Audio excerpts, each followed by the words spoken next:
Hey everyone, Dan here. I wanted to take a look at some price targets that we could look for in the coming week. And if you enjoy these videos, please hit the like and subscribe button. It helps a lot.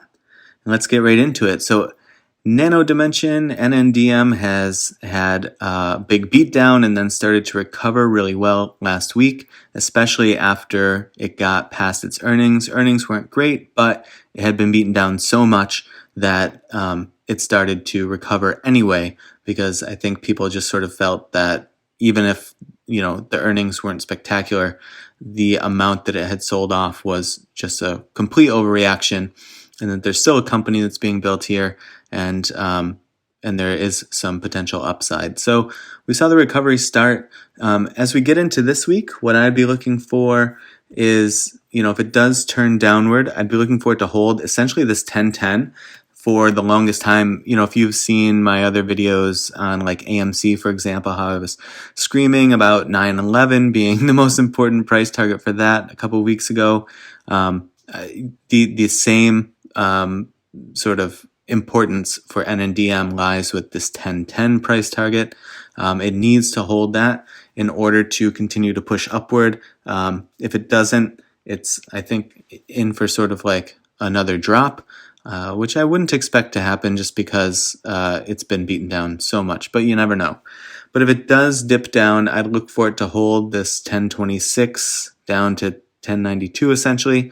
And it may sort of like struggle with this 1010 again if it gets underneath it, but I wouldn't want it to drop below that 980 and have then two levels of resistance, 980 and 1010. So that's that one. If it continues to kind of move in the sideways motion here or not have a huge uptick, there's this big space between 1093 and 1249. 1249 is the next sort of like really exciting zone in my opinion.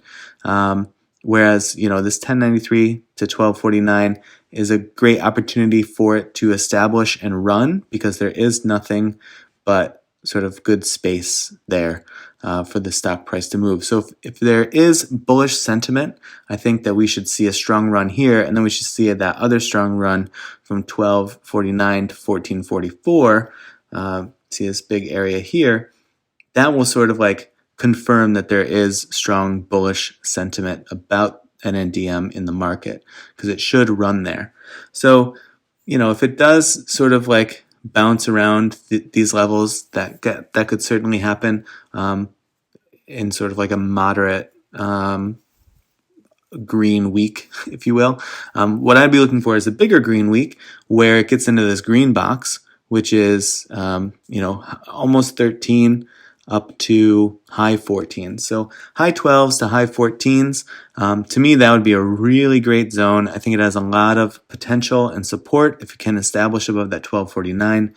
So that would be my bullish price target on NNDM for this week. Let's get into Sundial. Sundial has, all of the stocks that we're going to talk about in this video have had like a similar kind of situation. Has also been beaten down, and so it's sort of trying to hold and recover. This is on the daily. To me, it really needs to hold this 1271. Even if it does dip down there, we'd want it to be like no lower than like 124 in my opinion. That would put it in this red box here. So on the downside, Sundial is just, it's a volatile stock, but I think there's a lot of questions in the market on how viable the company itself is. The price is obviously very low, and as it has tried to make moves upward, especially toward $2, it constantly sort of like finds strong resistance there, and the market is not really willing to to let it sustain there and build off of that price. It keeps pushing it back down. So we'll see what happens. It's definitely more of like a slower play because it does have these fluctuations, but it has a hard time maintaining anything except for sort of like resetting a floor price, which I'm hoping is this 127 right now. So that'd be my sort of like bearish hopeful on Sundial, which I know sounds weird, but if it does turn bearish, what I'd be hopeful to see would be that it holds this red box and then, there might still be some buying pressure there that we can build a run off of. On the consolidation side, if it sort of continues this snail sideways motion here, 153 down to 145 would be that area there. It does bounce a lot in between these zones, and these zones are pretty tight. There isn't a ton of run room until we get up to this area here. On the bullish side, I think the best that we could probably ask of it this week is 188, 187.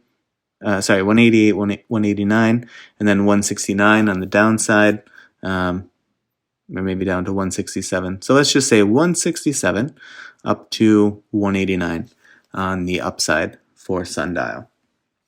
And lastly, Palantir. So Palantir has, done a good job starting to recover. I'm sort of keen for it to get back into the 30s. This 24-28 has been a struggle for it. It keeps sort of refinding that level, which, with these magnetic zones is what you would expect. But I was hoping to see more buying pressure in the stock to push it up to 30 so that it took advantage of this big area of run room here. So I'm a little disappointed not to have seen that, but we'll see how it plays out. But I don't think it should hang in this zone for very long, because I think if it does, it's going to just sort of prove that the buying pressure is not there, and it's going to fizzle and sell off. And so I think it really needs to get above that 30.52, establish that as support, and that'll give it a better sort of foothold to move from. So on the downside, if Palantir has a bit of a challenging week, you'll be looking for mid 24s down to 24 essentially. If it continues to sort of move sideways, 26.45 up to 27.52, and then if it does have a great week, that's where I'm, $30 is my zone. So basically 30 up until low 31s would be a really great bullish week, in my opinion, with Palantir. So good luck if you're in these, and good luck with the week ahead. I hope you enjoy the videos, and please put comments below if you have anything to share, you have any questions to ask, and I think it helps everyone who watches the videos to have some comments there already. Thanks a bunch. I'll see you all in the next video.